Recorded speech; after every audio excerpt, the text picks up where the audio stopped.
So this is a little video on how to install the new inclinometer and what you're going to do to hook it up both electronically and put it in. You can see it right here. So if we step back and just look at the machine we're looking at. So this is another XXXL, well, just like your ski machine, and that's getting ready to go out. So and go out for powder coat. So with it, you can kind of see the front motor compartment. This is where I would stand on it and use it. And so down this left-hand side, this is if you're standing on the treadmill using it. If you go down the left-hand side and down here to the back, you've got, it isn't welded on here yet, but you've got a little piece of 2x2 steel that's right back in here that has a leveling foot mounted on it. And that's what your machine picks up and leans back up against. So that's what that, so where we're trying to put the new inclinometer, and this is it here, and we've already been sent the one inclinometer, so you'll know what it looks like. But if you notice, you're going to mount this, you're trying to mount it just right back over that leveling foot. That's where the machine's gonna tip and tilt. It'll get the best pickup and there's less bounce. So the more you can set it in here. Now, is there a big difference between mounting it back here an inch and mounting up an inch? No, it's not that precise. In fact, the dimension that we've got for you is about 15 inches. So about 15 inches, and you can convert that for the Canadians. But about 15 inches right there to that first hole back there. And if you know, and what you would want to do is, you want to drill that hole first. Drill that hole and put the screw in, and so that one has it in there. And if you'll notice, it's at a slight slope downward.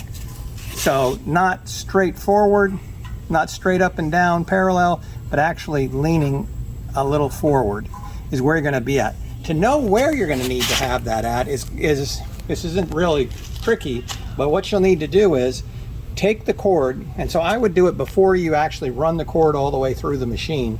I would just take the cord, and you've got this long cord.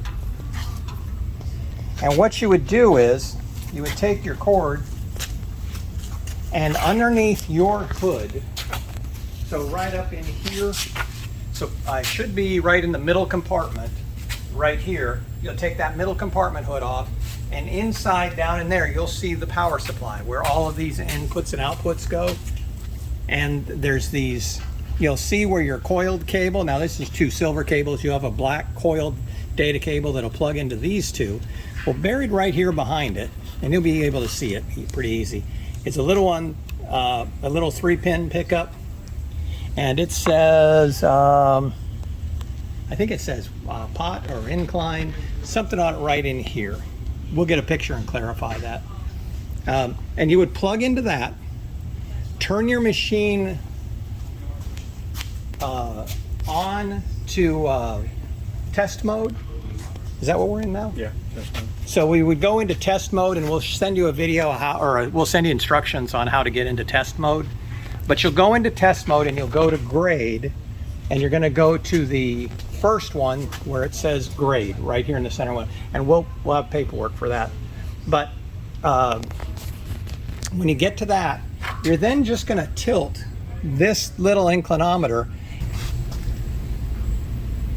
So as he's moved, so if you have that one screw in and not real tight, when you drilled that one hole and screw the thing in, is you then will then you're just going to move that inclinometer, and you'll move it, and we'd really like to see a 2 in there. Now, if it was a 3, that would be fine, a 2, 3, or 4, but our preference would be a 2. And so you can just see that as he moves that just changes numbers. So if you can get that down to a 2, that'll set the angle correctly. Now you see this little white hole here that we've drawn on there. That's going to be a hole that we would put in, you will put into yours. And the cable will then, you would disconnect it from the power supply, and now you're going to run it up this leg. And so you can... So that's a hole that he needs to cut in his treadmill? So this is a hole that you're going to need to drill out large enough. The largest thing to pass through that hole is going to be this cable. And so there's a little, so the inclinometer comes with a set little cable like this, and then a pigtail that we sent to you that's screwed in, and then we've made an extension series of wires to run all the way down. But it will run all the way down in here, and you might want to use like an electronics fish to get in here from the back, and you know, to push it on up, or come down from here. Your machine, about 3/4 of the way up, has a series of cutouts both on this side and on this side here. And you can use that to fish put your electrical fish in, and to fish the wires through and bring them out. So you could go through there. So it's got to go through there, through here. It'll come up your frame. Your frame should have a cutout hole somewhere, either one right in here or one up in here. But you'll go in and take that up, and then you can just snake it around through these holes and come to that power supply that you've got plugged there, and you'll plug into that power supply.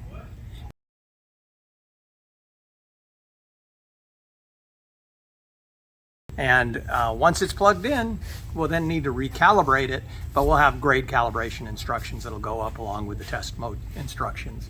So that's it. It's a pretty simple step. You're going to have to drill 3 holes, 2 small ones, 2 for the inclinometer. Remember, just the one. Set the thing, then tighten it down to kind of get your reference point to set it on a 2. If after you get it on, you're somewhere down around a 1, a 2, a 3, a 4, that's fine too. But 2 would be ideal. And so if you can set that in for there, then drill the other holes out, run the cable, that should do it. The inside of that hole so that... Oh yeah, if you can deburr the hole, this part of the wire does have a good jacket over it, but you might want to watch when you're pulling and tugging on it. You'd have to drill the one hole out here. We show a really big hole. That's bigger than it probably has to be, but you can kind of tell when you've got at this end. Now this does, if it's any help, it does come apart. So you just screw that out, and that'll come apart. And so if that comes apart like that, you know, then you could work on just getting this one, you know, putting that end in and making this a little bit shorter to get around that corner so you don't have to do as big a hole. And but you would need to get them back together. But if that helps you, that's available. And that should be it. Really not too bad. Watch your metal shavings. You don't want metal shavings getting into the belt. The belt would normally be here. You don't want the metal shavings getting from these little holes and the big hole into the deck. So make sure you clean them up real well and vacuum them up, any of the metal shavings. Alrighty. Well, thanks guys. If you need anything, Chris up there, give me a call.